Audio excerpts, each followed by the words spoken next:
Hello বন্ধুরা, আজ আমি আপনাদের দারুণ কিছু অজানা তথ্য বলবো, যেটা শুনে গায়ের লোম দাঁড়িয়ে যাবে আপনার। আজ পর্যন্ত আমরা মহাকাশের অনেক রহস্য উদ্ঘাটন করতে সফল হলেও পৃথিবীতে উপস্থিত সমুদ্র কিন্তু আজও আমাদের কাছে 95% অজানা সামুদ্রিক জগতে। এমন কি রহস্য লুকিয়ে আছে যেটা আজও আমাদের কাছে অজানা? সমুদ্রের শেষ কোথায়? এই প্রসঙ্গে সবথেকে গুরুত্বপূর্ণ প্রশ্ন হল, সমুদ্রের নিচে কি আছে বন্ধুরা? এই সমস্ত প্রশ্নের উত্তর জানার জন্য ভিডিওটি অবশ্যই শেষ পর্যন্ত দেখুন। সমুদ্রপৃষ্ঠ থেকে 40 মিটার গভীরতা পর্যন্ত স্কুবা ডাইভার যেতে পারেন। তার নিচে 100 মিটার গভীরতার ভিতরে ডুব দিতে পারেন, কিন্তু এই গভীরতা জলের প্রেসার বেড়ে যায়। সাবধানতা অবলম্বন না করলে শরীরে ভিন্ন ভিন্ন স্থানে আঘাত লাগতে পারে। কিন্তু তার সন্তানের এক নিঃশ্বাসে 214 মিটার গভীরতা পর্যন্ত টাইপ করে বিশ্ব রেকর্ড গড়েছিলেন। সমুদ্রের গভীরে 332 মিটার পর্যন্ত স্কুবা ডাইভিং করে বিশ্ব রেকর্ড গড়েছিলেন আহমেদ। এখান থেকে 443 মিটার গভীরতা সমুদ্রপৃষ্ঠ থেকে এতটাই নিচে যে এখানে নিউ ইয়র্কের এম্পায়ার স্টেট বিল্ডিং ডুবে যাবে। এর গভীরতা আমরা দেখতে পাই, যাদের ওজন 1,50,000 কেজি হয়ে থাকে। সমুদ্রে আমরা যত নিচের দিকে যাব, আমাদের উপজেলার ক্রমশ বাড়তে থাকবে, যার ফলে সমুদ্রের নিচের দিকে যাওয়া সমস্যাজনক হয়ে উঠবে। এরপরে সমুদ্রের জলের চাপ এতটাই বেড়ে যায় যে ব্লু হোয়েল থেকে নিচে যায় না।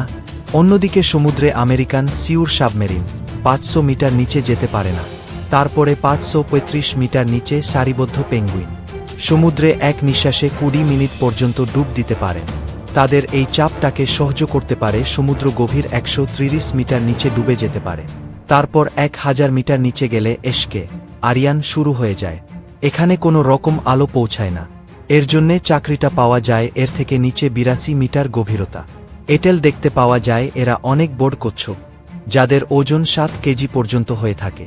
সমুদ্রের 2000 মিটার গভীরে একটা রিয়েল লাইফ এলিয়েন পাওয়া যায়। এরা হলো ব্ল্যাক ড্রাগন ফিশ, যারা সমুদ্রের অন্ধকারে লুকিয়ে থাকে। এরা ঘন অন্ধকারে ভালো দেখতে পায়। এর থেকেও নিচে মানে 2250 মিটার গভীরে ইসমাইল এবং ক্লোসালিক দেখতে পাওয়া যায়।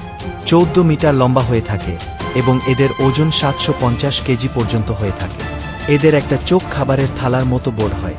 এদের ধারালো হয়, যার সাহায্যে আঁকড়ে ধরে সমুদ্রে প্রায় হোল এবং ছেলেটির মধ্যে যুদ্ধ হয়। এই মিলটা শরীরে আপনারা দেখতে পাচ্ছেন, সেটা আসলে একটা ক্লোসেস কুরিয়ার কাজ। সমুদ্রের নিচে 3800 মিটার গভীরতা জাহাজের ধ্বংসাবশেষ। এ উপস্থিত আছে আরও কিছুটা এগিয়ে 4000 মিটার নিচে সমুদ্র শুরু হয়ে যায়। এখানে ভাইপার ফিশ এবং এংলার ফিশ এর মতো প্রাণী উপস্থিত আছে। এমন একটা টর্চলাইট দিয়েছে, যার সাহায্যে তারা অনেক সহজে অন্ধকারে দেখতে পায়। সমুদ্রের এই অন্ধকারে আরও যে সমস্ত প্রাণী থাকে তাদের শরীরে আলো উৎপন্ন হয়। এই বিষয়টাকে বলা হয় বায়োলুমিনিসেন্স। ইনফ্রারেড হয়ে থাকে, যেটা আমরা দেখতে পাই না। এরপরে 4781 মিটার গভীরে দ্বিতীয় বিশ্বযুদ্ধ জাহাজের ধ্বংসাবশেষ আজও উপস্থিত আছে। সমুদ্রের নিচে কি আছে সেটা জানার জন্য আমাদের আরও গভীরে যেতে হবে। সমুদ্রের নিচে এমন একটা অংশ শুরু হয়ে যায়, যাকে হেডার জোন বলা হয়।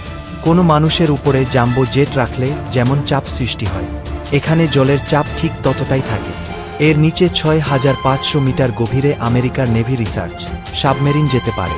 ইয়াকে DSB আলভিন বলা হয়, আর এটা হলো সেই সাবমেরিন যেটা টাইটানিক জাহাজকে খুঁজে বার করেছিল। এর থেকে নিচে 8841 মিটার গভীরতা, সেই পয়েন্ট যেখানে মাউন্ট এভারেস্ট ডুবে যাবে। কিন্তু 907 সালে দেওয়ালের এবং সেখান থেকেও নিচে 10,916 মিটার গভীরতা এগিয়ে রেকর্ড গড়েছিলেন। এই গভীরতা শুধুমাত্র তাদের সাবমেরিনে আলো ছিল, এবং সে আলোয় তার একটা অদ্ভুত ঘটনার সম্মুখীন হয়েছিলেন। একটা বিশাল বড় প্রাণী তাদের পিছু নিয়েছিল, তবে সেখানে জলের চাপ এতটাই বেশি ছিল যে সাবমেরিনের একটা অংশকে রাত হয়ে গিয়েছিল। তাই তাদের দ্রুত উপরে উঠে আসতে হয়েছিল। সমুদ্রের নিচে 11,000 মিটার গভীরে মারিয়ানা ট্রেঞ্চ আছে। এটা হল সমুদ্রের সবথেকে চ্যালেঞ্জার ডিপ বলা হয়। এটা এখনও পর্যন্ত খুঁজে পাওয়া সমুদ্রের সবথেকে গভীরতম খাত। এর নিচে আজ পর্যন্ত কেউ যায়নি। সমুদ্রের গভীরে স্থানটিতে অনেক ভয়ানক রহস্য চাপা পড়ে আছে। যখন একবার একটা আন্ডার ওয়াটার টেস্ট ক্রিকেটকে এখানে 11 কিলোমিটার নিচে পাঠানো হয়, তখন সেই বিকেলটাকে কোনো শক্তিশালী প্রাণী তীব্রভাবে আটকে ধরেছিল। অনেক চেষ্টার পরেও আমি তাকে সেখান থেকে সরানো যাচ্ছিল না। তার কিছুক্ষণ পরে সেই ভয়ানক প্রাণীটা নিজেই সেখান থেকে চলে যায়। তারপর যখন সাইকেলটা উপরে উঠে আসে তখন তার মধ্যে থাকা একটা চিহ্ন দেখে রিসার্চাররা বিস্মিত হয়ে যান, কারণ সেটা পৃথিবীর সবথেকে বড় ধরনের চিহ্ন ছিল। মনে করা হয় যে সমুদ্রের গভীরে আজও অনেক ভয়ঙ্কর প্রাণীর উপস্থিতি আছে, যাদের সম্পর্কে আমরা জানি না। তাদের মধ্যে একটা হল মেগালোডন শার্ক, যারা কয়েক লক্ষ বছর আগে বিলুপ্ত হয়ে গিয়েছিল। এমনটাই মনে করা হয়। সমুদ্রের নিচে অনেক জায়গায় সক্রিয় আগ্নেয়গিরি আছে, যেখান থেকে লাভা বের হতে থাকে। এই ধরনের গরম জায়গাতে অনেক সময় বেশ কিছু থাকতে দেখা গেছে। এটা বিজ্ঞানীদের পক্ষ একটা রহস্য যে সক্রিয় আগ্নেয়গিরির সামনে কিভাবে কোনো শার্ক বেঁচে থাকতে পারে। আমরা এখন সমুদ্রের নিচে মারিয়ানা ট্রেঞ্চে পৌঁছে গেছে। এটা হল এখনো পর্যন্ত এক্সপ্লোর করা সমুদ্রের সবথেকে গভীরতম পয়েন্ট, যার নিচে কেউ যেতে পারেনি এখনো পর্যন্ত। সমুদ্রের 5 সম্পর্কে জানতে পেরেছি। বন্ধুরা, আপনারা যদি ভেবে থাকেন যে সমুদ্রের নিচে কোনো বিলুপ্ত সভ্যতা, বিলুপ্ত শহর বা সোনা রূপার কয়েনও পাওয়া যেতে পারে, তাহলে আপনারা ভুল ভাবছেন। আসলে সমুদ্রের নিচে কি আছে সেটা জানার জন্য আমাদের পৃথিবীর গঠন সম্পর্কে বুঝতে হবে। গঠনগত দিক থেকে পৃথিবীর মধ্যে অনেক ক্লিয়ার আছে, যার মধ্যে সবথেকে উপরে তাকে বলা হয়েছে যেখানে মানব সভ্যতা এবং সমস্ত প্রাণী বসবাস করে।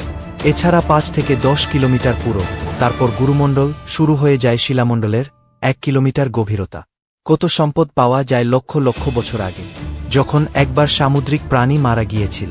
তখন সমুদ্রের তলদেশে তাদের মৃতদেহ ডিকম্পোজ হয়ে প্রাকৃতিকতে রূপান্তরিত হয়েছিল। তবে সমুদ্রের নিচে শুধুমাত্র প্রাকৃতিক তেল আছে এটা বলা কিন্তু ঠিক হবে না, কারণ সমুদ্রের নিচে আরও অনেক কিছু আছে।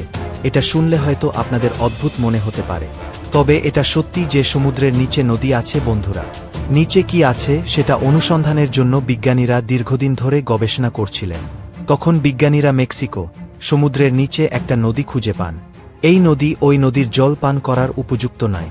এই নদীর মতোই ব্ল্যাক সিমনি চেয়েও পৃথিবীর 6ষ্ঠ বড় নদী খুঁজে পাওয়া গিয়েছিল, যেটা সমুদ্রে 100 ফুট গভীরে যায়। এই নদীর গতি প্রতি ঘন্টায় 4 কিলোমিটার। এবার বড় প্রশ্নটা হলো সমুদ্রের বাকি 95% এলাকায় কি আছে।